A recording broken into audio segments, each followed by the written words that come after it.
A imagem que você viu no espelho hoje de manhã, ou há 10 minutos, ou agora há pouco, não é exatamente a mesma imagem que me enxerga neste exato momento, nesse nosso bate-papo, nesse nosso insight. Isso porque a gente muda o tempo todo. O tempo todo, a gente pode não perceber, a impressão pode não alcançar os processos tão sutis e tão lentos, mas se você olhar uma foto sua há 10, a 20 ou a 30 anos, vai ser outra pessoa. É possível que com os mesmos traços, com alguma semelhança, mas a gente muda o tempo todo. Né? Não só a vida muda o tempo todo. Não há absolutamente nada que permaneça fixo, nem o tempo e a nossa relação com ele, nem o espaço, nem as pessoas, nem a natureza, nem processo algum, seja interior, seja biológico, seja existencial, seja psicológico, seja espiritual, seja físico.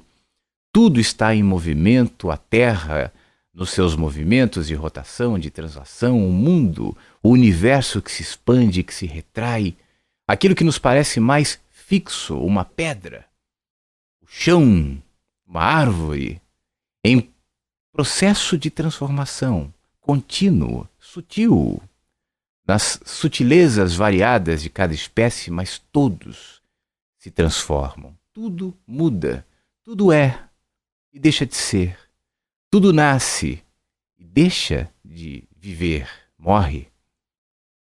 Morte é um processo, é uma das partes do processo. Mas não representa necessariamente um encerramento, creia você no que quiser. Acredite no fim da alma, na continuação da consciência, na reencarnação do espírito, ou não importa exatamente o que você pensa ou como você vê, o fato é que o processo de continuidade permanece, inclusive do corpo. Esse corpo que você está vendo no vídeo um dia deixará de ser, nesse formato, nessa configuração, mas à medida que o corpo se diluir, apodrecer, deixar de ser, virar pó, outros processos tomarão conta dele, que será alimento para animais, para bactérias, enfim. E por sua vez também seguirão nos seus fluxos, nos seus processos, então tudo se retroalimenta, tudo continua existindo. Eu estou te dizendo isso para lhe lembrar, essa é a intenção do meu trabalho, dos meus textos, insights, encontros, eu estou aqui para lembrar você. Não para trazer nenhuma nova mensagem, nenhuma grande descoberta. Se você está procurando mistérios e descobertas novas e novas técnicas de autoajuda, procure em outro canal, não é o meu caso. Eu só estou aqui para te lembrar que tudo passa, que tudo se transforma, que tudo deixa de ser. Existe aquele ditado popular de que não há mal que sempre dure, nem bem que nunca se acabe, acho que é mais ou menos assim, né? E de fato, até porque bem ou mal também são projeções e definições nossas, baseado naquilo que nós somos. Eu posso chamar de bem e você de mal. Você pode chamar de mal e eu de bem. Aquilo que eu ou você chamamos de bem ou mal também muda e não é fixo, assim como todos os outros exemplos que eu dei. Ou quem de nós não experimentou situações que antes foram chamadas de boas e depois de experimentadas, ainda que doloridas e que difíceis, nos geraram bem. E aquelas que foram chamadas de más, de boas experiências e que depois nos geraram mal. Ainda que nós tenhamos sonhado, batalhado, lutado, mas depois de experienciá-las, o mal se instalou como olhar, como inquietude, como incompletude, como desconforto, como diminuição de consciência. Porque no fim das contas, o que deve ser referência para medir o que faz bem e o que faz mal é o quanto aquilo contribui para a minha consciência. O quanto aquilo me desvencilhou dos meus apegos, das minhas percepções fixadas no que me fazia mal, do que me fazia menor, do que me fazia preconceituoso, do que me fazia sentir dono da verdade, dono do caminho, dono dos outros, dono de mim mesmo. Nem de mim eu sou dono, porque eu não tenho controle sobre os processos biológicos que garantem que eu esteja neste momento aqui raciocinando, me movimentando, respirando, falando com você. Quem controla a si mesmo? Quem controla os seus impulsos? Quem controla aquilo que faz e não gostaria de fazer, aquilo que pensa e não gostaria de pensar, aquilo que é e não gostaria de ser, em contraste com aquilo que gostaria de ser, mas não faz, não é, não pensa, não age. Ainda que nós batalhemos e tentamos melhorar esse autocontrole, esse domínio próprio, esse é um processo que, assim como todos os outros, se movimenta, se modifica, é e deixa de ser, cresce e diminui, nasce e morre em alguns aspectos. Portanto, cabe a mim e a você aprendermos a morrer. Eu não estou me referindo necessariamente ao fim da nossa condição de entes viventes, conscientes, mas aquele que aprende a deixar de ser, a se modificar, a abrir mão, a desapegar daquilo que parece tão naturalmente, genuinamente bom, belo, justificável, parte de nós. Você quer um exemplo? Um filho. Eu vivo falando aqui do meu filho, você que me acompanha sabe o quanto eu sou apaixonado por ele.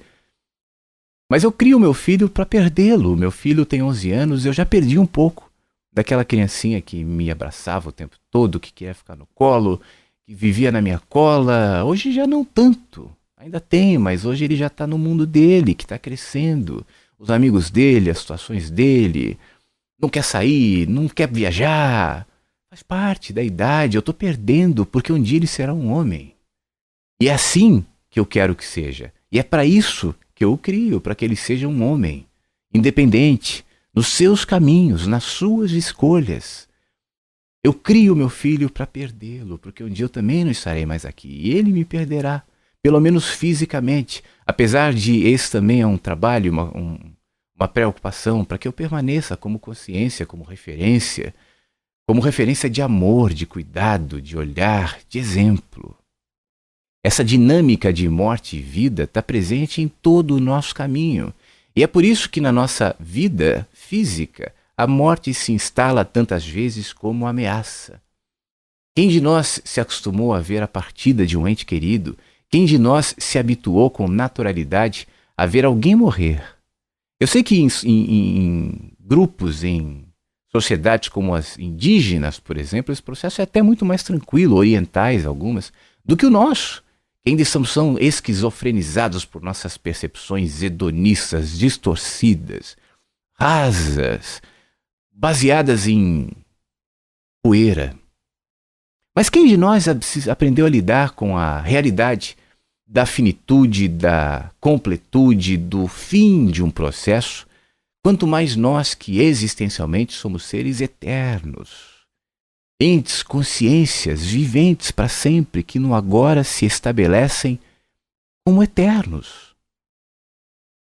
Para a gente terminar o nosso papo, que não pode ser muito longo aqui nessa ferramenta, eu quero só lhe lembrar, esse é o meu objetivo, te lembrar, que apesar de todas as contradições, as dificuldades, as dúvidas, as dores, os labirintos que a gente encontra no caminho, as situações de diminuição, de perda, a angústia com a velocidade com que as coisas acontecem, a vontade tantas vezes de nos fixarmos num estágio aparentemente tranquilo ao invés de enfrentarmos os altos e baixos da vida, em permanecer ancorado na felicidade eterna, nas alegrias, nas gargalhadas sem fim, ainda que nós saibamos que essa âncora não existe e que no mar da vida, a chuva, a tempestade, a raios, a tormentas, a furacões.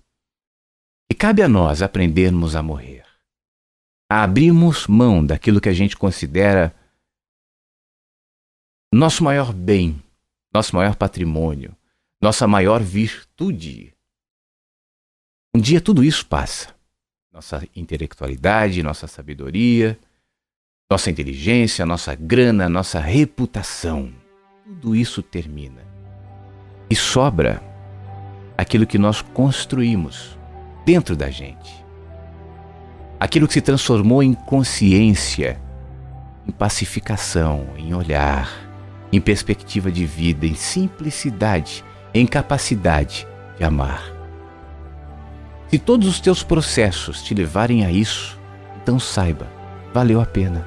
Ainda que você não tenha se tornado o executivo que você um dia imaginou, o profissional que você quis se tornar, a mulher ideal que você tanto batalhou para ser, mas o nosso ideal está na contradição. O nosso melhor está na imperfeição.